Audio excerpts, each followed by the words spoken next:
오늘은 마귀는 유머를 모른다. 마귀는 유머를 모른다라는 제목으로 하나님 말씀 증거하도록 하겠습니다. 우리가 다 예수님을 믿고 하나님의 백성이 되었습니다. 그럼 하나님의 백성이 된 증거가 뭐냐? 그러니까 어떻게 증거를 될 수 있죠?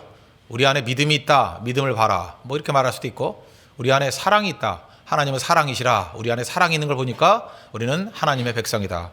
또 어떤 사람은 소망을 얘기할 수 있죠. 아니다. 우리는 천국 소망이 있다. 소망 있는 걸 보니까 우리 하나님의 백성이다. 이렇게 뭐 증명할 수 있는 길들이 여러 가지가 있다고 생각을 합니다.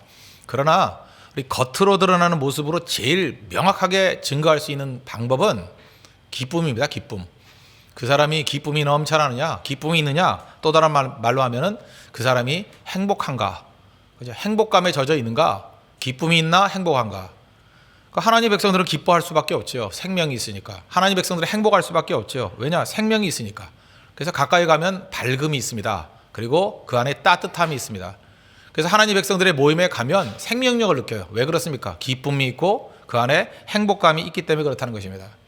빌립보서는 조금 전에 말씀드렸지만 이게 4장밖에 되지 않은 성경인데 이게 옥중서신입니다. 그래서 감옥에서 쓰여진 성경이에요. 그럼 우리는 예측하기를 아마도 분위기가 어주침침하고 또 무엇인가 이렇게 절망에 빠져 있을 것이다. 뭐 그런 분위기를 느끼지 않습니까? 근데 그렇지 않잖아요. 여기 기쁨이라는 단어, 뭐 기뻐하라, 또 기뻐하는 뭐 이런 형용사까지 합친다 그러면 16번이나 기쁨에 관한 단어가 나옵니다. 4장밖에 되지 않는데 기쁨이라는 단어가 무려 16번 나와요.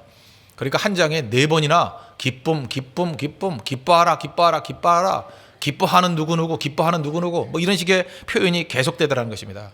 감옥이라니까요. 감옥에서도 기뻐할 수 있는데 어떤 조건 속에서 기뻐할 수 없겠습니까? 이런 걸 통해서 우리가 알 수 있는 게 뭐예요? 기쁨은 성도의 증명서다. 성도의 아이디 카드가 기쁨이라는 것입니다. 어디 가가지고 여기서 예수 믿는 사람이 누굴까? 그러면 제일 기뻐하는 사람 찾으면 돼요. 그죠? 그게 정확하다는 것입니다. 왜? 성도의 아이디는 기쁨이기 때문에. 하나님께서는 기뻐하는 성도를 정말 좋아하십니다. 행복한 성도를 좋아하십니다. 그러니까 하나님 좋아하는 성도가 돼야 되겠죠. 그래서 소요리 문답의 일문일답, 하나님께서 사람에게 주신 제일 된 목적이 뭐냐? 사람의 첫 번째 목적이 뭐냐? 내용이 뭐예요? 하나님을 영화롭게 하는 것과 그를 영원토록 즐거워하는 것. 그러니까 하나님을 기뻐하고 즐거워하는 것. 이게 사람을 지으신 목적이래요. 하나님을 영화롭게 하고 또 즐거워하고 기뻐하는 것. 그러니까 하나님을 영화롭게 한다. 예배 잘 드리고 즐거워하고 기뻐하는 것. 그게 하나님이 원하시는 가장 최선의 베스트의 모습이 될 수 있다는 것입니다. 난 예배는 잘 드리는데 기뻐할 수 없어. 그럼 반쪽 신앙이죠. 나는 기뻐는 하는데 예배를 안 드려. 그럼 반쪽도 아니고 반의 반쪽이죠. 뭐 그죠? 그러니까 두 가지가 같이 항상 균형 잡혀 있어야 된다는 것입니다. 그러니까 아동 심리학자들이 그런 얘기를 하죠. 그 어린이들에게 가장 필요한 게 뭐냐? 뭐 부모님의 관심이다. 이렇게 접근하잖아요. 아니래요. 부모님의 관심보다 더 중요한 건 뭐냐 하면 부모님이 서로 사랑하는 모습을 보여주는 것. 그죠? 부모님이 먼저 기뻐하는 모습을 보여주는 것. 교육 중에 최고의 교육이라는 것입니다. 그러니까 여러분 자녀의 교육 뭐 신경 쓰지 마십시오. 그냥 부부가 기뻐하면 최고의 교육이에요. 부부가 행복한 모습을 보이면 그것이 자녀들에게 그대로 영향을 미치게 된다는 것입니다. 그 반대 예를 한번 생각해 보세요. 부부 싸움을 했을 때 한번 보십시오. 부부 싸움을 하면 아이들이 막 불안해해요. 불안해하고요. 아이들이 한 3살 미만일 때는 부부가 아주 대판 싸우잖아요. 그럼 애들이 막 먹은 거 체하고 그래요. 막 토하고. 어느 정도로 불안한지 알겠죠? 아이들이 막 불안에 떠는 거예요. 지옥을 체험하는 거예요. 그러니까 부모가 자녀들에게 줄 수 있는 최고의 선물이 뭐예요? 화목한 모습, 사랑하는 모습, 기뻐하는 모습, 행복한 모습. 그거보다 중요한 건 없다는 것입니다. 목회자도 영적인 아버지, 어머니 그렇게 얘기하지 않습니까? 영적 지도자, 목회자도 성도들에게 줄 수 있는 게 뭐예요? 이렇게 밝고 기뻐하고 행복해하는 모습. 그래서 대개 이제 부흥하는 교회들 가보면요, 목회자들이 이게 행복한 사람들이 많습니다. 그냥 밝고, 그죠? 언제나 만족해하고. 사람들이 만족하고 기쁜데 가지 우중충하고 힘든데 누가 가겠어요? 어떤 사람이 낙심하고 욕구 불만에 사로잡혀 있고 밤낮 분노에 떨고 있고 정죄감과 율법주의에 사로잡혀 있다 그러면 그 잠시 잠깐은 있겠지만 누가 거기 있겠습니까? 죽음의 냄새가 나는데 다 떠나가 버리죠. 다 떠나가 버린다는 거예요. 그런 의미에서 자기 자신의 책임도 있는 거죠. 사람들은 행복을 추구합니다. 이거 절대 나쁜 거 아니에요. 행복한 곳에 사람이 모여듭니다. 혹시라도 여러분들 내 주변에 이상하게 사람이 안 모여요. 한번 곰곰이 생각해 보세요. 여러분이 불행하지 않아요? 내가 불행한 사람은요, 주변에 사람이 안 모입니다. 왜? 전염성이 있기 때문에 누가 불행하기를 원하겠어요. 옆에 가면 같이 불행해지니까. 근데 어느 순간인가 내가 살아계신 하나님을 만나고 예수님과 교제하면서 내가 행복해지기 시작해요. 야, 정말 내가 이 땅에 살아있는 게 행복하구나. 내가 정말로 기쁘구나. 그럼 사람들이 모여든다니까요. 그래서 이상한 우리 젊은 남녀들은 그런 경험했을 거예요. 내가 이렇게 짝도 없다가 이상해요. 어떤 자매가 내가 짝 없이 혼자 외롭게 지냈어요. 그냥 모태 솔로였어요. 그러다가 어떤 오빠를 만나가지고 사랑을 하기 시작했어요. 근데 그동안에는 한 명도 프로포즈 안 하다가 갑자기 사람이 들끓기 시작해. 그 이상하지 않아요? 옛날에 아무도 안 왔거든요. 그냥 어쩌다가 맞아 금식기도 뭐 3번 4번 해가지고 한 명을 만났어요. 그래서 이제 간신히 시작했는데 갑자기 그때부터 본물 터지듯이 막 여기저기서 추파를 던지질 않나, 그죠? 뭐 선물을 보내오질 않나, 뭐 성탄절에 시간 되느냐 이렇게 말을 오지 않나. 하나님 이게 무슨 일입니까? 막 그러면서 그냥 억울해하죠. 주시려면 그냥 골고루 주시지 왜 한꺼번에 이렇게 주셔가지고 피곤하게 만들지 모르겠다고. 이건 딱 하나예요. 한 사람과 사랑하기 시작하면서 이 사람이 행복해진 거예요. 행복해지면 그것이 매력으로 발산이 되는 거예요. 그래서 다른 사람에게도 그게 메시지로 가게 된다는 것입니다. 무슨 뜻인지 알겠어요? 하나님이 그렇게 한 게 아니고 그동안에 자기가 얼마나 불행했던 사람인지를 깨달으라는 거예요. 행복하면 사람들은 모여들게 되어 있다는 것입니다. 하나님께서 우리를 지으신 목적, 행복이라는 거예요. 행복. 사람들은 보고 배우게 되어 있다는 것입니다. 그 행복한다는 게 얼마나 중요한지, 보고 배운다는 게 얼마나 중요한지, 뭐 이런 걸 한번 예를 들면 좋겠네요. 옛날에 어떤 뭐 미국에 있었던 교회 얘기인데, 목사님이 그 은퇴 시기가 다 됐습니다. 연세가 좀 드셨죠. 그랬더니 그 은퇴할 뭐 시간이 좀 남았는데 교인들이 그렇게 양육받고 헌신했던 걸 좀 인정해 줘야 되는데 이제 고루하다. 목사님이 고루하고 너무 전통적이고 그 힘들다. 그래서 목사님을 이제 거부하기 시작했다는 거예요. 뭐 그런 일도 많이 있지 않습니까? 그래서 교회 일군의 사람들이 그냥 이게 그 반발을 해가지고 목사님 조기 은퇴하십시오. 그래서 조기 은퇴를 시켰는가 봐요. 그리고 새롭고 젊은 목사님을 모시고 왔어요. 그러니까 뭐 밝고 뭐 정열적이고 신선함이 있겠죠. 근데 대개 제가 이런 교회를 보면 패턴이 있어요. 그죠? 조금 지나고 난 다음에 그 젊은 목사님이 또 교회에서 쫓겨났어요. 이유가 뭐냐? 누가 그 쫓아냈는지 알아요? 그 주역이 누구겠어요? 그 이전에 있던 목사님이 고루하다 이렇게 거부했던 사람이 또 쫓아내버린 거라고요. 그 왜 그런지 아십니까? 그 전임 목사님에 대해서 고루하다, 뭐 연세 드셨다, 그래서 이게 그런 것들에 이제 불만이 있었지만 그 10여 년 동안, 20여 년 동안 이게 익숙해진 거예요. 익숙해진 건데 싫다고 생각했던 거에 이미 몸에 배운 거거든요. 그러다 보니까 새로운 젊은 목사님 무슨 기준을 갖고 판단해요? 옛날 목사님 기준 갖고. 그러니까 하나같이 좋은 거는 좋은 거지만 나쁜 거는 다 문제투성이죠. 그러니까 견딜 수가 없는 거죠. 무슨 얘기입니까? 그만큼 사람들은 보고 그대로 배운다는 것입니다. 배우는 게 무서운 거죠. 그러므로 우리가 꼭 잊지 말 게 뭐냐 하면 많은 사람들에게 좋은 걸 가르치려고 그러면 자기가 좋은 것으로 무장해야 돼요. 행복해야 되고. 따지기 좋아하는 목사님 교인들 보면 되게 따지기 좋아해요. 그런 거 아세요? 여러분 모르죠? 저는 목사님 많이 만나니까. 정죄하는 거 되게 좋아하시는 목사님 한 번은 저를 만났는데 이분이 눈물이 글썽글썽해졌어요. 그래서 자기가 그 오랫동안 섬겼던 교회에서 교인들이 자기 조금 잘못했다가 막 정죄한대. 당황해서 막 눈물을 흘리시더라고. 근데 제가 속으로 뭐 죄송하니까 말은 안 했지만 목사님도 그 정죄 많이 하셨는데 그런 생각이 들더라고요. 그죠? 그러니까 그 배운 거예요. 그것도 배운 거. 그죠? 어떤 그 용서가 없는 그런 모습도 그대로 배운 거예요. 그러니까 사실 무서운 얘기죠, 이게. 나의 모습이 그대로 카피되고 있다는 것입니다. 이거는 뭐 부모와 자식과의 관계도 마찬가지고 목회자와 성도와의 관계도 마찬가지고 그러니까 그 뿌린 대로 거두는 그대로의 모습을 볼 수 있다는 것입니다. 인간은 바로 그런 모습이라는 거예요. 그런 의미에서 하나님 앞에서 기뻐하고 행복하다는 것은 시간이 지나면 모든 성도로 하여금 이렇게 풍성해지게 만드는 능력이 있다는 것입니다. 인간은 이성적인 존재 아닙니다. 인간은 지극히 감성적인 존재예요. 우리는 뭐 되게 이렇게 머리가 좋으면 뭐 이렇게 많이 배우고 뭐 박사학위 받고 이러면 굉장히 이성적일 거라 같죠. 오히려 그런 사람이 더 감성적일 가능성이 큽니다. 그러니까 모든 인간은 다 감정적인 존재다. 이게 제가 볼 때 맞는 얘기라고 생각을 합니다. 그러니까 어떤 거 결정을 내릴 때 보면요. 굉장히 사소한 거 가지고 결정을 내려요. 뭐 중요한 거 갖고 결정을 내릴 것 같죠. 예를 들어서 뭐 어떤 한 남자와 여자가 결혼한다. 그 왜 결혼할 것 같아요? 뭐 중요한 거 볼 것 같죠. 뭐 가문을 본다, 뭐 믿음을 본다, 뭐 이렇게 거창한 거 볼 것 같지 않아요? 생각보다 그런 거 아니에요. 그 어떤 자매는 너 왜 결혼했냐 그랬더니 그 남자 턱선이 예뻐서. 이 말이 돼요? 턱 보고 살아요? 턱 보고 사냐고. 근데 이상해. 턱선이 예뻐서 결혼한대요. 거짓말 아니고 진짜인 사람 내가 여러 명 봤어요. 여러 명. 그죠? 뭐 턱선이 예뻐서. 글쎄 그 나중에 그 진짜 한턱 내야 되겠지만 그죠? 예, 턱선이 예뻐서. 우리 그 어떤 사람은 또 홧김에 결혼한다는 거 있죠. 홧김에. 홧김에 어떻게 결혼할 수 있을까? 우리 노래도 있잖아요. 갑돌이와 갑순이. 3절 갑돌이도 화가 나서 장가를 갔더래요. 뭐 알잖아요 그거. 이거에 대해서 우리가 저항감 느껴요? 저항감 안 느껴요. 이런 사람은 생각보다 많아요. 내가 볼 때 홧김에 결혼하는 사람도 한 10%에서 한 15% 되는 것 같아요. 그죠? 홧김에 분노심 때문에 그죠? 내가 이러고 못 참는다 하면서. 잘 보세요. 인간이 어느 정도로 감정적인 존재인지. 자기 평생에 가장 중요한 결혼 문제도 이렇게 결정하는 경우가 많다고요. 인간이 이성적이라고요? 절대 그렇지 않다는 것입니다. 그래서 어떤 사람은 복음을 증거할 때도 논리적으로 설득해야 된다. 잠깐 그렇게 얘기를 하는 사람도 있어요. 그것도 맞긴 맞아요. 맞긴 맞는데 제가 이제까지 그 젊은이들 목회를 해보거나 뭐 이렇게 지성인들 이렇게 그 전도를 해봤을 때 반드시 맞는 것만은 아니에요. 우리가 논리를 가지고 공략을 하잖아요. 그러면 그죠? 상대는 오히려 투지가 끌어올라서 더 반발하는 경우가 많아요. 너만 논리가 있냐? 나도 논리가 있다. 너만 지성이 있냐? 나도 지성이 있다. 그래서 결국은 마지막에선 싸우다 끝나버려요.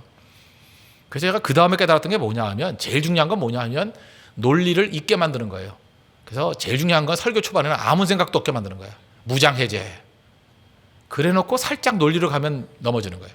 그게 되게 중요한 거라고요. 그래서 논리는 논리로 접근해가지고 성공한 예가 없어요. 그래서 무슨 뭐 토론해 봅시다, 뭐 논쟁해 봅시다. 나중에 싸움밖에 안 벌어진다니까요. 그건 뭐 우리나라만 그런 게 아니라 전 세계가 다 그렇다고 생각합니다.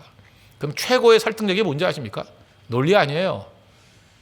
최고의 설득력은 이거는 뭐 복음 증거도 마찬가지고 우리 삶 전체에서도 다 마찬가지로 생각합니다. 최고의 설득력은 행복한 모습을 보여주는 거예요. 사람들은요 제일 마음이 끌리는 게 뭐냐? 야, 저 사람 참 행복해 보인다. 그게 호소력이에요. 그 다음 나오는 반응이 뭔지 아십니까? 나도 저렇게 살고 싶다. 그죠? 이거예요. 나도 저렇게 살고 싶다. 그것만큼 강한 호소력은 없다라는 것입니다. 제가 지난 새벽에 오헨리 얘기했죠. 그 크리스마스 선물이라는 얘기.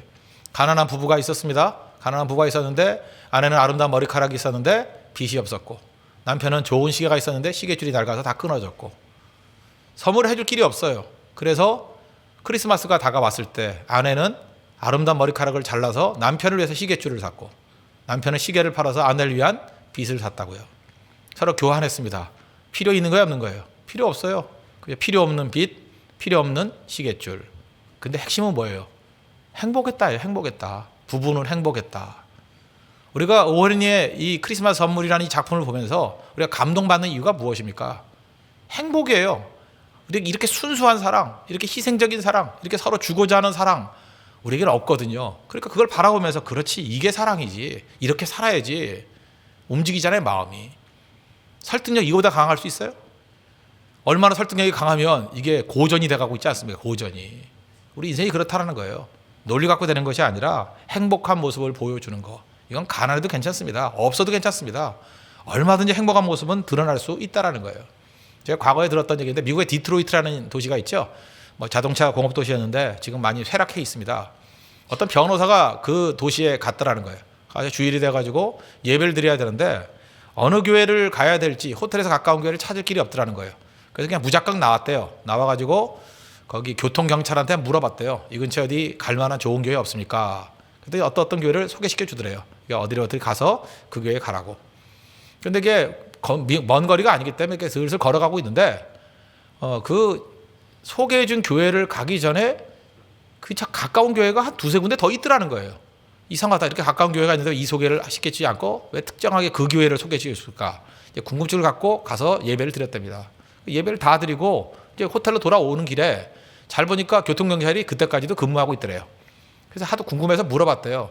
내가 당신이 소개해 준 교회를 가서 예배를 드렸는데 가다 보니까 그 교회보다 더 가까운 교회가 두세 군데 더 있더라고. 왜 그 교회 소개시키지 않고 왜 그 가라는 교회, 그 특정 교회를 소개시켜 주냐. 그랬더니 교통경찰관이 이렇게 얘기하더라는 거예요. 내가 여기서 수년 동안 교통정리를 하고 있는데 내가 여기서 느끼고 본 게 있다고. 나도 그 교회 다니는 사람은 아니라고. 그런데 여러 사람들을 만나보는데 그 교회 교인들이 가장 밝고 행복하게 보였기 때문이라고. 그냥 가장 밝고 행복하게 보였기 때문이라고. 무슨 얘기입니까? 우리의 얼굴이 전도지라는 거예요. 잠깐 전도지 찍어달라 그러지 마세요. 얼굴이 전도지예요. 알아요? 잠깐 교회 그 인쇄비 들게 전도지 찍어달라 그러지 말고 여러분의 얼굴이 전도지라니까요. 얼굴이 변했어. 그럼 반드시 묻는다고. 너 왜 얼굴이 변했니? 스킨케어 했니? 아닌데요. 뭐 화이팅 했니? 아닌데요. 뭐야 그러면? 홍대세 교회 다니는데요. 그거의 전도지 그죠? 또 어떤 사람은 전도가 안 되는 사람이 있죠. 네 얼굴 때문에 전도가 안 돼. 그럴 수도 있잖아요. 그죠? 회개해야죠. 주님 얼굴을 바꿔 주십시오. 얼굴을 바꿔주십시오. 그게 이제 중요한 거라고요. 최고의 설득력은 뭐냐면 행복한 모습을 보여줄 때예요. 잊지 마십시오. 이만큼 신앙에 있어서 기쁨이라는 거, 행복이라는 거, 이거는 중요하다는 것입니다. 그럼 구체적으로 기쁘고 행복한 성도가 되기 위한 길이 무엇입니까? 오늘 성경을 보세요. 첫째는 바리새주의를 버려야 된다는 것입니다. 이게 사실 우리가 행복한 그리스도인이 되는데 최고의 장애예요. 형식주의, 바리새주의를 버려야 된다. 1절, 2절 보십시오. 끝으로 나의 형제들아 주 안에서 기뻐하라. 너에게 같은 말을 쓰는 것이 내게는 수고로움이 없고 너희에게는 안전하니라.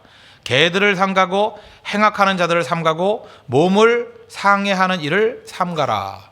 옛날 성경에는 몸을 상해하는 일을 삼가라. 이걸 뭐라고 했었죠? 손할례당을 삼가라. 손할례당. 손이 뭐였어요? 손해를 보게 만드는. 그때 손해할 때 손자예요, 그죠? 몸을 해롭게 만드는, 몸에 손해를 주는. 그러니까 몸을 막 해하게 만드는 거죠. 그죠? 그런 할례당을 조심하라. 표현은 세 가지를 했습니다. 개, 행악하는 자, 몸을 상해하는 일. 그러나 공통점은 뭐예요? 다 바리새주의, 형식주의, 정죄주의자들, 엄숙주의자들. 이걸 말하는 것입니다. 하나를 말하는 거예요. 하나. 기쁨을 사라지게 만들고 행복감을 사라지게 만드는 게 어디에 있느냐? 바로 이런 바리새주의에 있다는 거예요. 이제 바리새주의가 교회에 들어오면요, 교회가 어두워져요. 그리고 기쁨이 하나도 없고 행복하지 않아요. 그냥 밤낮 정죄하기 바쁘고 뭐 정의 맨날 이루고, 그죠? 뭐 순결, 개혁 뭐 이루고, 개혁하려고 하면 다 죽어야지 뭐 인간이 다 죄인인데, 그렇지 않아요? 뭐 이러고 나온다는 거예요, 그죠? 그래서 어두컴컴해지고 피냄새밖에 안 나요. 서로 죽이려고 하는 모습들. 이게 바리새주의라는 거예요. 그래서 얼마나 분노했으면 개라 그랬어요. 개를 삼가고, 그죠? 행악하는 자들 삼가고 몸을 상해하는 일을 삼가라, 이렇게 얘기하고 있잖아요. 근데 이런 일들에 왜 자꾸만 속아 넘어갈까? 그것도 궁금하지 않아요? 우리 성도들이 그렇게 복음을 듣고 하나님의 은혜의 말씀을 들었음에도 불구하고 자꾸 이런 거에 속아 넘어간다고. 이유가 뭐냐? 제가 볼 때는 예수님의 이미지에 대한 오해 때문에 그런 것 같아요. 예수님의 이미지를 우리 잘못 생각하고 있는 것 같아요. 왜냐? 우리 성도들의 목표가 뭐예요? 예수 닮기 원하는 애 아니에요? 예수님 닮기를 원합니다. 그리스도의 장성한 분량까지 자라나기를 원합니다. 예수님이 우리 모델이잖아요. 예수님 같이 되고 싶잖아요. 그러니까 예수님 같이 되고 싶은 게 맞는데 예수님에 대한 이미지와 예수님에 대한 모델이 틀렸으면 엉뚱한 걸 닮아가는 거 아니에요. 우리 예수님에 대해서 한 부분만 닮아가는 것 같아요. 예수님, 행복하지 않은 예수님. 그런데 그런 것만 생각해요. 재미없는 예수님. 그러니까 교회도 행복하지 않은 교회가 되고 교회도 재미없는 교회가 돼버리는 거예요. 그 예수님 그러면 십자가에 달린 예수님, 뭐 겟세마네에 대해서 고뇌하는 예수님, 고통과 고뇌 속에 있는 예수님, 그것만 예수님의 모습이라고 생각하잖아요. 그 성경에 다른 모습 없어요? 잔치하면서 즐거워하고 기뻐하고 조크하고 그런 모습 안 보십니까? 그런 걸 그냥 넘어가 버려요, 그죠? 옛날에 제가 어렸을 때까지만 해도요, 우리 한국 교회는 굉장히 이런 그 바리새주의에 눌려 있었던 것 같아요. 그래서 성도 중에 어떤 성도가 나는 행복해요, 그런 막 공격당했어요. 어떻게 진정한 그리스도인이 행복할 수 있냐 막 이랬고요. 진짜 그래서 제가 초등학교 다닐 때까지만 해도 행복해요 이런 말을 못 썼어요. 나 행복해요 그러면 어디 행복해 그리스도인이, 그죠? 막 이랬고, 그죠? 거기에 뭐죠? 주일에는 써 있었어요. 오락을 금하고. 오락이니까 뭐야? 즐거우면 안 돼요. 너무 재밌어서 재민 척하면 안 돼. 만화책을 보고도 막 심각하게 이렇게 돼. 아, 왜 이렇게 즐거울까? 이래야 되고, 그죠? 오락을 삼가고, 그죠? 즐거우면 안 되는 거예요. 즐거우면. 그러니까 즐거운 일 하면 안 되는 거예요. 즐거운 일 하면 그냥 항상 어두컴컴해야 되고, 항상 괴로워야 되고, 십자가를 생각해야 되고. 대학 들어가니까 또 그러다. 대학 들어가니까 조국이 민주화되지 못했는데 어떻게 행복하니? 이런 사람들 있죠. 조국이, 그게 바리새주의들거든요. 조국이 민주화되지 않았는데 어떻게 행복하냐? 아, 민주화 안 되면 행복하면 안 되나? 그죠? 조국이 민주화되지 않았는데 행복할 수 있냐요. 그래서 이렇게 웃고 다니면 막 뭐라 생각 없는 놈 그랬어요, 그죠?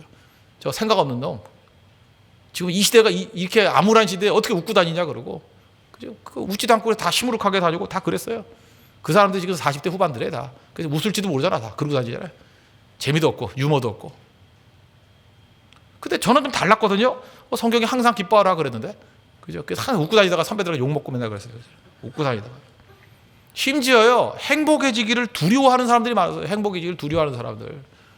그래서 그때까지만 해도 뭐 예를 들어서 뭐 가난한 이웃들 위해서 섬기는 것들, 또 그 다음에 뭐 헌신하는 거, 이런 거에 대한 게 너무 많아가지고 개척교회 이런 거 많이 도왔거든요. 도왔는데 뭐 예를 들어서 이런 케이스였어요. 어떤 교회, 개척교회에서 잘 섬겼습니다. 그러다가 교회가 이제 부흥이 됐어요. 그럼 같이 기뻐해야 되는 거 아니에요? 교회가 부흥만 하면 그런 사람 꼭 나와요. 이제 교회를 떠날 때가 되었습니다. 이유가 뭐냐 그랬더니 이제 교회도 커졌고요. 내가 이 교회에 있다 보니까 너무 행복해서 안 되겠어요. 다시 불행한 곳으로 간대요. 그죠? 험난한 곳으로. 병이에요, 병, 그거. 내가 그런 식으로 개척교회만 4번 섬기는 사람 봤어요. 그죠? 좀 크면 또 떠나가는 거예요. 그죠? 내가 그렇게 행복할 수 있냐는 거예요. 불행해야지. 힘들어야지. 그 도대체 어디서 나온 거예요? 그죠? 예수님에 대한 이미지에 대한 착각이라는 것입니다. 행복하지 못하니까 그러니까 교회 부흥도 안 되는 거예요. 아니 누가 불행한 사람 옆에 있고 싶어 하겠습니까? 그래서 초창기만 넘어서면 그런 장애 때문에 교회가 부흥도 힘들어지고 여러 가지로 어려워지기 시작한다는 것입니다. 그럼 행복에 대해서 한번 정의를 내려보죠. 행복이 뭐예요? 행복은 정의가 힘들어요. 이 사랑 정의가 돼요, 여러분? 사랑이 뭡니까? 사랑이 뭐예요? 그 알면은 그렇게 가요들이 많이 나오겠어요? 사랑이 뭔지? 사랑 몰라요, 잘. 그 왜 모를까 생각해 보니까 이 설명이 힘들어요. 왜냐하면은 사랑은 관계이기 때문에 그래요. 관계이기 때문에 설명이 힘든 거예요. 그러니까 관계이기 때문에 정의를 내기가 거의 불가능해요. 관계는 이제 정의가 안 돼요. 왜? 관계는 A하고 B 만났을 때 하고 A하고 C 만났을 때 하고 A하고 D 만났을 때하고 달라지잖아요. 계속. 그러니까 그때마다 정의가 달라지는 거예요. 분명히 내가 A하고 B 사이에 사랑했어. 사랑은 이거야. 근데 A하고 B 만나놓으니까 또 사랑이 또 달라지는 거야. A하고 C 만나니까 또 사랑이 또 달라지는 거예요. 사랑, 남녀지간의 사랑이 있고 또 친구끼리 사랑이 있고 뭐 그렇잖아요. 교육자와 성도와의 사랑이 있고 이 자꾸 달라지는 거예요. 그래서 사랑이 뭐냐 그러면 관계수만큼 많아지는 거예요. 나중에 뭐라 그래? 몰라. 그런 거야. 몰라. 사랑은 아무것도 몰라. 사랑은 아무도 몰라. 뭐. 또 그런 게 또 히트치죠. 사랑을 누가 하나 뭐 이런 거 그죠? 트로트 뭐 이런 게 막 나오잖아요. 사랑을 누가 하나 뭐 모르잖아요. 아무도. 관계이기 때문에 그래요. 그래서 제일 정확한 건 뭐냐? 사랑같이 이렇게 관계가 되는 거는요. 정의를 내리기보다는 묘사하는 게 중요해요. 묘사. 그래서 사도 바울은 고린도전서 13장 사랑장에서 사랑을 정의 안 하잖아요. 이게 정의예요? 묘사지. 그죠? 관계를 묘사하고 있어요. 고린도전서 13장 4절 보니까 사랑은 오래 참고. 이게 정의예요? 사랑이 그 오래 참음이 아니에요. 그 묘사하고 있는 거예요. 사랑하면 오래 참더라. 사랑하면 온유하더라. 사랑하는 사람끼리 시기하는 거 못 봤어. 사랑하는 사람끼리 서로 자랑 안 하더라. 뭐 자기 부인하더라. 사랑하면 절대 성내지 않아. 잠깐 바락바락 성내는 거 보면 벌써 사랑이 식은 거야. 맞지요? 묘사의 묘사. 이건 정의가 아니고. 마찬가지로 행복도 관계이기 때문에 이게 정의 내리기 힘들어요. 그래서 성경은 오히려 이렇게 접근하는 것 같아요. 행복한 사람들의 묘사. 행복한 사람은 어때요? 즐겁더라. 행복한 사람은 웃음이 많더라. 행복한 사람은 주위 사람을 기쁘게 하더라. 이게 행복한 사람이에요. 몇 가지만 해도 한번 자기장에 적용해보세요. 주변 사람이 기뻐해요? 행복한 사람이에요. 내가 가면 다 이렇게 시무룩해 있어요. 여러분 불행한 사람이에요. 불행한 사람 특징이 뭐예요? 비관적이에요.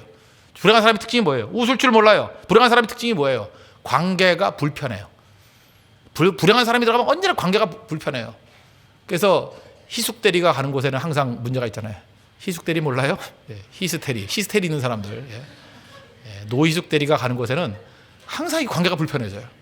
왜 그래요? 자기가 불행하니까 주변에 있는 모든 사람이 다 불행해질 수밖에 없더라는 것입니다. 그런 의미에서 세상에서 가장 불행한 사람은 바리새인입니다.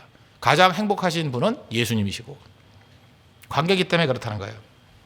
저는 예수님에 대한 모습이 이렇게 우중충한 모습이 아니라 밝은 모습으로 묘사되어야 된다고 생각하는데 그 인터넷 같은 데 있는지 모르겠죠. 2000년도에 미국 CBS에서 나온 부활절에 나온 그 영상 자료가 하나 있습니다. 지저스라고. 지저스 처음 나왔을 때 예수라는 작품인데 감독이 뭐 복음주의자가 아니다, 뭐 성경에 맞지 않는 내용이 너무 많다, 뭐 비판도 많고 그랬어요. 근데 저는 그 예수님에 관한 그 영화 가운데 이 CBS에 나온 이 다큐멘터리 이 지저스 이게 제일 좋은 것 같아요. 2000년, 12년 전에 나온 건데 제일 좋은 것 같아요. 이유가 뭐냐? 그거 한번 기회 되는 대로 꼭 보세요. 이유가 뭐냐면 거기서 나오는 예수님은 많이 웃으셔요. 웃는 예수님. 내가 이제까지 예수전 치고 그렇게 예수님 많이 웃는 거 처음 봤어. 웃음이 너무 아름다워요. 이게 싹 웃어요. 아 얼마나 아름다운지. 그냥 웃으세요. 예수님이 웃는다고 한다 웃고 계세요. 거기다가 30대 초반이잖아요. 예수님이 30대 초반. 그죠? 그러니까 우리로 치면 22기에서 24기 곧다이 아니에요. 요 앞에 있는 형제가 22기죠. 좀 늙어 보이지만 저기 노안같이 보이죠. 조정도 뭐 조정도에서 뭐 24기라고 누구나 그래. 조금 전에 그 율동하던 형제 알죠? 옆에 율동하던 형제. 이 형제는 뭐 웃는 거나 우는 거나 표정이 똑같아요. 아 예를 들기가 힘드네 진짜 이거. 오늘 완전 이게 앞에 선 사람이 다 실패했어. 그죠? 이게 예를 들 수 있어야 되는데 그러니까 30대 초반의 청년 그러면 이게 발랄한 거예요. 발랄한 거. 근데 거기서 보면 30대 초반의 예수님으로 나와요. 그래서 장난치는 그런 모습들이 있어요. 장난치는 모습. 아니, 30대 초반의 청년이 장난치지 맨날 그 심각하게 뭐 그러고 다니겠어요? 그죠? 거기서 그 가장 그 클라이막스가 되는 백미는 뭐냐 하면 거기 잔치가 있거든요. 잔치집에 갔어요. 예수님이. 잔치집에 가서 이런 것 때문에 비난 받는지도 모르겠어. 성경에 없는 얘기지만 춤을 추셔요. 예수님이. 춤을 추시는 예수님. 아 그게 왜 성경 얘기 안 와요? 당신은 춤을 춰요. 이렇게 춤을 춰요. 그룹으로. 이번에도 28일 날 우리 그 드레스 파티 할 때 춤추려고 그래. 다 같이. 그죠? 춤추더라고요. 예수님이. 춤을 좀 어색한데 이게 흥겨워요.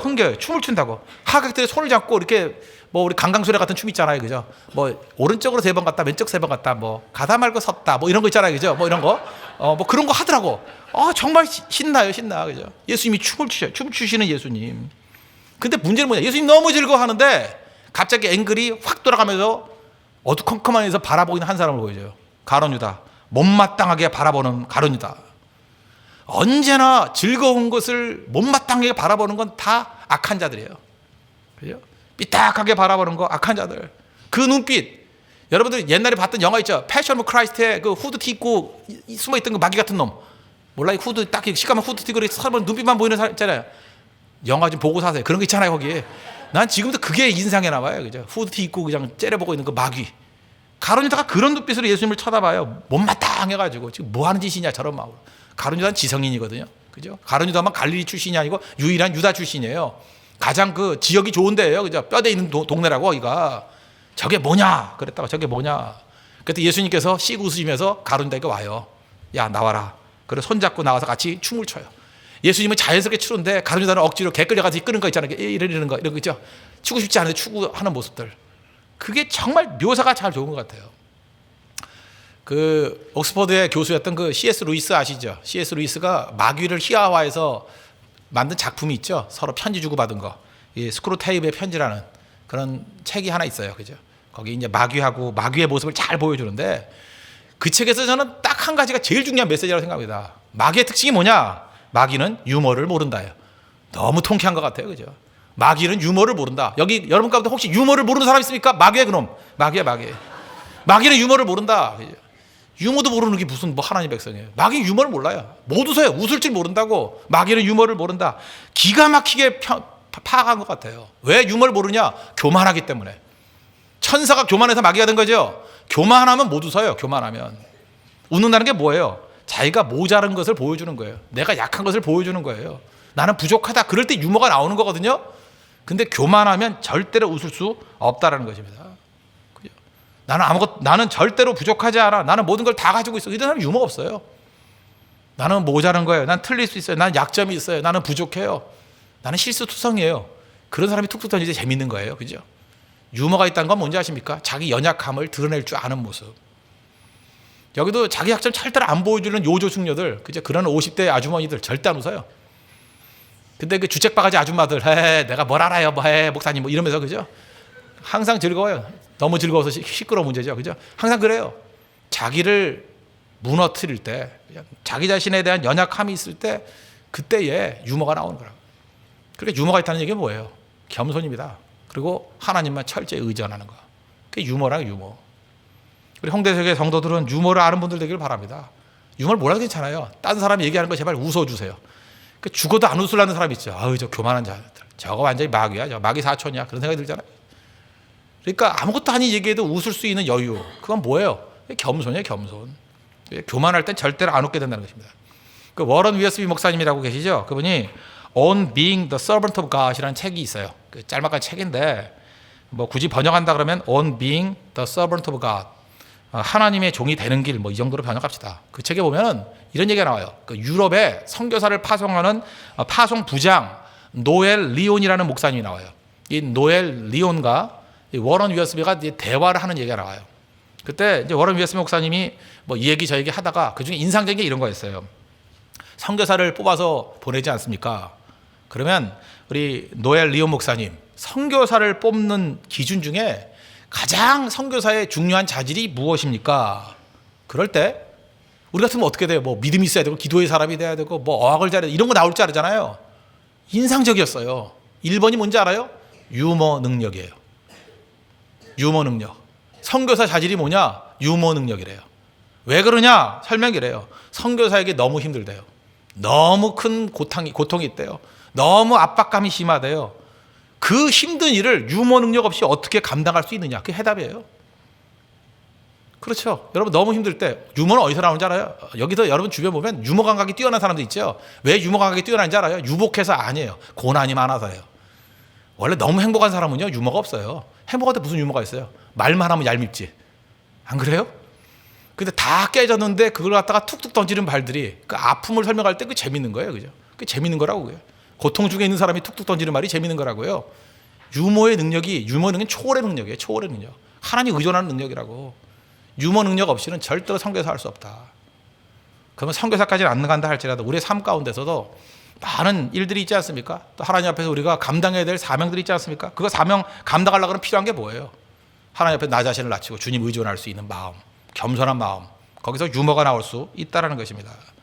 그러면서 예수님이 참 유머가 넘치신 분이죠. 예수님의 유머 한 가지 예만 든다 그러면 이거 밤새도록 해도 되겠는데 하나만 얘기해 줄게요. 예수님의 유머 능력, 예수님 별명을 지었잖아요. 사람들 이게 별명 짓고 별명으로 부르는 사람 재밌어요? 재미없어요? 항상 김대혁 씨 이러면 재밌어요? 그럼 없잖아요. 빅벨트 이래야 재밌죠. 그죠? 허리띠가 크거든요. 제가. 그죠? 대혁인데 뒤집으니 혁대잖아요. 그죠? 혁대, 빅벨트. 이렇게. 예, 그렇게 얘기할 수 있는데 예수님 제자 중에 시몬이 있어. 시몬을 뭐라 불러요? 베드로. 우리는 별명으로 더 많이 부르죠. 베드로가 뭐예요? 반석. 반석인데 이름 뭐예요? 짱돌이지, 짱돌. 예수님 부를 때 이제 짱돌 일로 와. 그렇다. 짱돌이 가서 베드로예요. 우린 너무 거룩하게 베드로 사도 이러는데 짱돌 사도예요. 그거 짱돌. 그죠? 짱돌 그러고 또 그다음에 그 세베대의 아들 둘이 있었죠. 야고보와 요한. 별명 뭐라 했어요? 보아너게 우레의 아들이라고. 보아너게 우레의 아들. 성질 급하니까. 성질 무지 급했는가 봐. 그래서 말 안 들으니까 막 하늘에서 불 내려가지고 다 죽여버리십시다. 이런 사람들이었어요. 둘 다. 나중에 변화돼서 물론 그 야고보는 첫 번째 순교자가 됐고 요한은 마지막까지 나와서 요한계시록까지 썼죠. 그러나 초창기 성격은 우레였어요. 우레. 성격이 아주 굉장히 급했다고요. 이 우레의 아들 이걸 갖다가 우리식으로 해서 우리 한국 사람에 맞는 번역을 하면 버럭에 버럭. 버럭. 야, 큰 버럭 일로 와. 작은 버럭 일로 와. 성격이 버럭 같은 성격. 벼락 같은 버럭 하는 사람이 있어요. 그래서 그렇게 부르다 버럭이라고. 거기다가 제자들만 그렇게 부른 게 아니라 당시의 왕 헤로당이 핍박했지 않습니까? 누가복음 13장 31절 보니까 그때에 어떤 바리새인이 와서 이르되 나가서 여기를 떠나소서 헤롯이 당신을 죽이고자 합니다. 헤롯이 당신 죽이려고 그래요. 이렇게 누가 이렇게 고발을 해줬어요. 그랬더니 너희는 가서 저 여우에게 이르되 재밌잖아요. 헤롯을 뭐라 불렀어요? 저 여우놈한테 이르게. 헤롯을 여우라고 불렀다고. 예수님이 여우라고 부르는 사람이 누구예요? 헤롯. 얼마나 재밌어요. 그죠? 위기 상황 속에서 저 여우 같은 놈. 예수님이 그러셨다고요. 즐겁잖아요. 그죠? 이런 표현들 보면 예수님 절대 그놈한 분 아니었다는 것입니다. 그래서 우리 삶 가운데도 좀 우리가 삶에 여유가 있어야 됩니다. 내가 다 가진 거 아니잖아요. 내가 부족한 사람 아닙니까? 주님 의존할 줄 아는 거. 그죠? 거기에서 여유에서 유머가 나올 수 있다는 것입니다.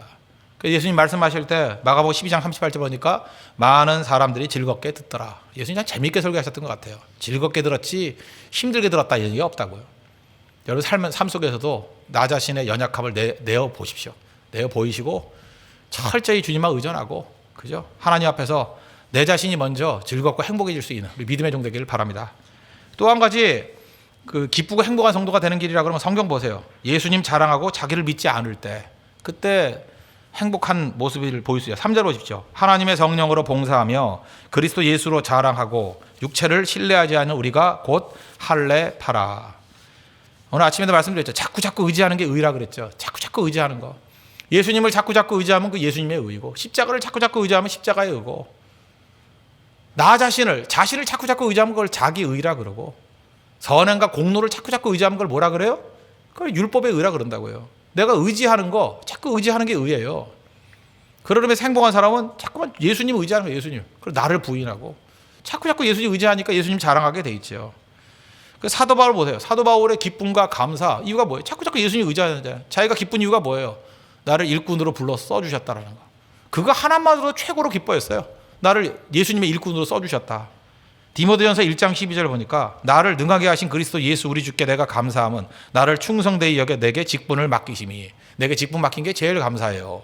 그러면서 과거 얘기를 하죠. 보세요. 자기 자신 연약함을 드러낼 줄 알잖아요. 내가 전에는 비방자요 박해자요 포행자이었으나 과거에 대해서 자신 있게 얘기해요. 나 그 정도로 몹쓸 놈이었어.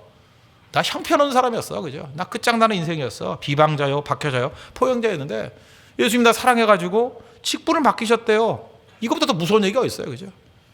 근데 바리새이 주의는 어떻게 해요? 저 비방자를 왜 써? 박해자를 왜 써? 폭행자를 왜 써? 밤낮 그 과거 물고 늘어지잖아요. 그죠? 근데 예수님 안에서 변화된 사람의 특징은 뭐예요?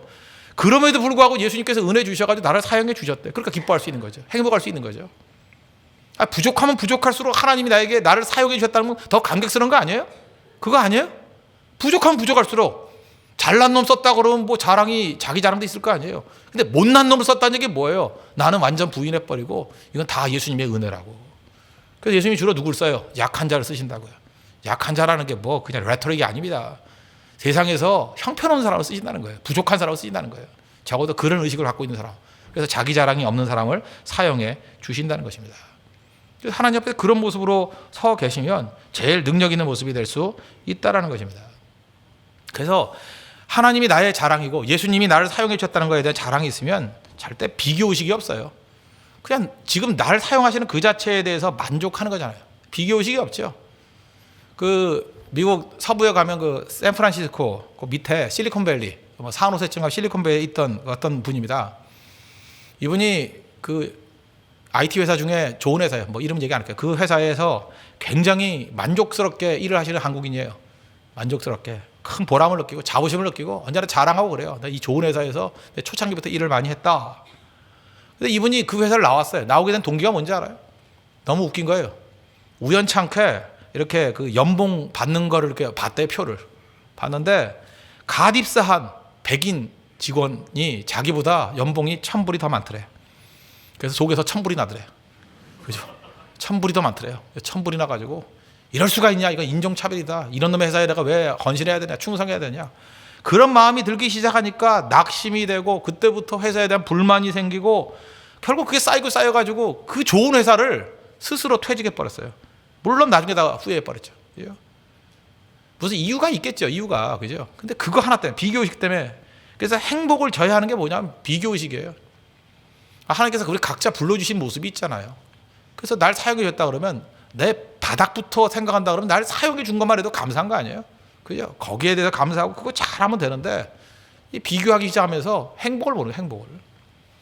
아무것도 없다가 그냥 하나님께 날 불러서 일꾼으로 사용해 주셨어요. 행복하다가 조금 지나죠? 그럼 옆 사람 쳐다봐요.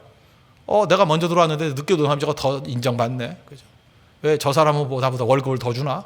또 저 사람은 또 왜 저렇게 하나? 이건 편해야. 이래가면서 이제까지 주셨던 하나님의 은혜는 깡그리 잊어버리고 비교의식에 오는 그 낙심, 낙담, 그걸 인생을 갖다 다 불태워버린다는 거예요.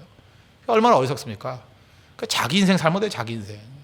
그러니까 사람은요, 자기 자신을 평가할 때 하나님과 나 사이에서 평가해야 되는데 주변 사람을 이렇게 비교하면서 평가할 때가 참 많아요. 그래서 생각보다 자기 자신을 좋아하는 사람이 별로 없어요. 누가 매력 있는지 아십니까? 누가 즐겁고 기뻐할 줄 알아요? 나를 좋아해야 돼요, 나를. 내가 부족하지만, 내가 연약하지만 내가 나를 좋아해야 돼요. 저는요, 옛날에 제 목소리가 안 좋았어요. 최양락 닮았대요. 그래서 안 좋아했어요. 어떻게 하면 내 목소리를 굵게 낼까? 성도 여러분 오셨습니까? 그렇게도 흉내를 내보려고 그랬었는데, 근데 그거 몇 년 지나고 난 다음에 제가 느꼈던 게 내가 지금 뭐 하는 일인가? 하나님께서 저는 그런 의미에서 제 주변에 있는 그 선배 중에 몇 분이 저한테 아주 좋은 여자 선배님한테 3년 선배였는데 그분이 저한테 그런 얘기를 했어요. 야, 병욱이 네 목소리는 딴 건 모르지만 물론 최양락 비슷하게 닮았다. 그러나 너는 서울 사람에서 그런지 모르지만 말이 빠른데도 불구하고 정확히 들린대요. 정확히 들리고 멀리 간대요. 그리고 일단 졸리지 않은 목소리래. 그 누나가 그렇게 얘기를 해줬더라고요. 제가 언제 대학교 때인가 그때 좀 지나가지고 그때부터 누가 무슨 소리를 하든 간에 내가 흔들리지 않았어요. 그죠? 그 누나만 생각하면서. 그죠? 목소리 좋대, 잘 들린대, 명확하대, 말은 빨라도 명확하대, 완전한 서울 표준 말이래. 그랬어요. 이렇게 한 서울 말이래. 그죠? 완전한 서울 말이래. 그죠? 그 다음에 절대 안 졸린데, 이거 목사한테 이거보다 은사가 있어요. 그죠? 듣기만 해도 졸리고, 자장가고, 수면제고, 그죠? 그러지 않고, 자다가도 깬대요, 소리에. 그래서 어떤 사람은 제 목소리가 알람 해놓은 사람이 있어요. 일어나, 일어나, 이러고 알람 하는 사람이 있어요. 그죠? 잘 수가 없대. 그냥 일어날 수밖에 없대. 그러니까 좋은 거 생각하기가 좋은 거죠. 그때부터 목소리 사랑하기 시작했어요. 목소리뿐만 아니에요. 제 성격도 사랑하기 시작했고요. 성격이 좋고 나쁜 게 어디 있어요? 하나님이 주신 독특성이 있는 건데 측면에 따라 다른 거죠. 그죠? 성격도 사랑하고 내 스타일도 사랑해요. 저 허점도 많잖아요. 틈이 있고. 그러니까 뭐 나쁘게 보면 허점이지만 좋게 보면 인간미 있어 좋잖아요. 안 그래요? 인간미 있어 좋고 뭐 그런 것들 다. 난 싸이가 좋아요. 싸이가 좋은 이유가 뭐죠? 싸이가 다이어트 안에서 좋아요. 그 똥배 나온 모습을 가지고 딱 붙는 옷 입고 다니잖아요. 얼마나 마음에 드는지. 싸이는 다이어트 하는 순간에 무너질 거예요. 싸이는 그 배에서 힘이 나온 거예요. 배의 힘. 배의 힘. 그죠? 있는 모습 그래 보이잖아요. 그게 전형적인 한국인 모습이에요. 땅딸 맞은 아저씨. 그죠? 그래서 말춤 추잖아요. 세계가 열광하잖아요. 난 그래서 가수 B가 싫어요. 그게 한국 모습이 아니에요. 역삼각형. 그런 거 아니에요, 그거. 한국 사람이 그런 게 있어요. 그런 근육이 있어요. 다 그 헬스클럽에서 만든 거지. 굶어가면서 그 뭐 닭가슴살 먹고 이런 애는 제일 싫어요. 난. 그건 가짜예요, 가짜. 우리 주식은 밥이에요. 알아요? 밥이라고. 무슨 닭가슴살이야. 그거 주워 먹고 이게 가짜를 만든 거. 그건 가짜라고, 가짜. 싸이. 너무 자연스러워요. 그 라인이 사랑스러워요. 그죠? 그 얘기는 뭔지 알아요? 싸이는 자기 인생을 사랑하는 거라고. 자기 몸을 사랑하는 거라고. 열등의식 있으면 절대 그렇게 못해요. 열등감 있는 사람이 파면 남의 거 흉내내려고 그래. 싸이는요, 뭐 고난도 겪었다 그랬죠. 지난번에 뭐 군대 가구 안 가구 때문에 뭐 언론의 공격도 많이 당하고 어려움 당했던 사람이에요. 그래서 그 다음부터 그 사람이 내가 볼 때 깨달은 것 같아. 초연해진 거예요. 상처가 없어요. 자기 자신 즐기잖아요. 내가 나 될 수 있는 거예요. 즐겁잖아요. 기쁘잖아요. 복음 안에서 우리 성도가 뭐예요? 그리스도 안에서 나를 발견하는 거라고. 그리스도 안에서 나를 발견하는 거. 에베소 2장 10절 보니까 우리는 그가 만드신 바라. 이게 헬라어 단어 한 단어를 만드신 바라. 포이에마. 그죠? 우리는 God's masterpiece예요. 하나님의 걸작품. 나로서 완전한 거예요. 그죠? 나로서 멋진 거라고. 그거를 붙드는 사람, 하나님께 나를 붙들어 주셨다. 그죠? 하나님께서 나의 연약함을 붙들어서 예수 그리스도를 위해서 사용하게 만드셨다. 그런 사람은 결코 흔들림이 없다라는 것입니다. 우리 홍대석의 성도들은 그리스도 안에서 자기 자신의 걸작되신 모습을 바라보고 언제나 기뻐할 수 있는 믿음의 종 되길 바랍니다. 비교하지 않고 그죠? 자기 자신의 가치를 발견한 그 사람만이 죽도록 충성할 수 있습니다. 그래서 언제나 밝은 모습으로 죽도록 충성하는 하나님의 거룩한 백성 되기를 바랍니다.